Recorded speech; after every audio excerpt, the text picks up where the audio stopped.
We'll need a tray, a seed starting tray, a humidity dome, starter mix, a variety of seeds depending on what you want, labels, poker to push them in the soil, and a misting bottle to keep the soil damp.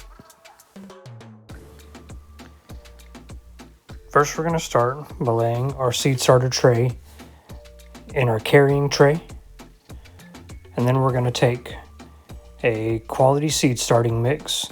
There's a bunch of different ones out there. You can experiment and find what works best for you. And we're going to fill all the cells in our tray to accommodate all the seeds we plan to plant today.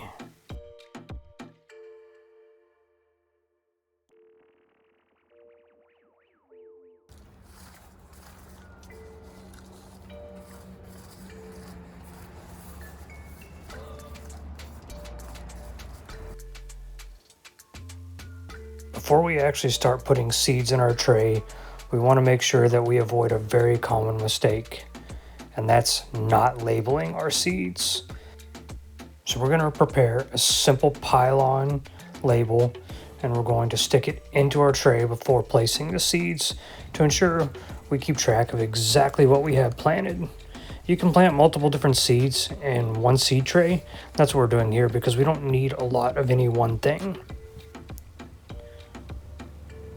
We're going to seed different varieties one at a time into each cell until we filled our tray.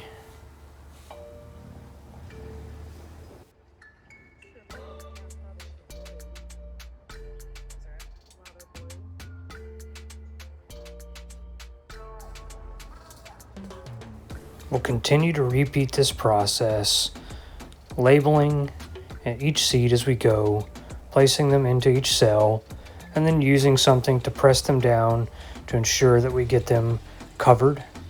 We'll gently press with our hands, compressing the soil, not too much. We don't want to have it too tight, but this is going to ensure that we get good seed to soil contact, increasing our germination rate.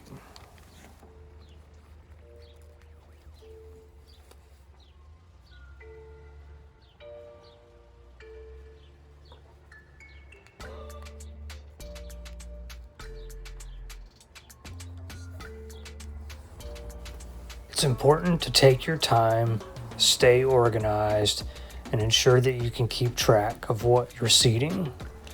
This ensures that when it comes time to actually get these things planted in the ground or in the garden, that we're getting exactly what we want and having a successful growing season. There's a lot of other materials that you could use to germinate seeds, but these are super common things that you can find at most all garden centers. This is probably the least technical way that we could germinate seeds without the use of a light or a heating pad.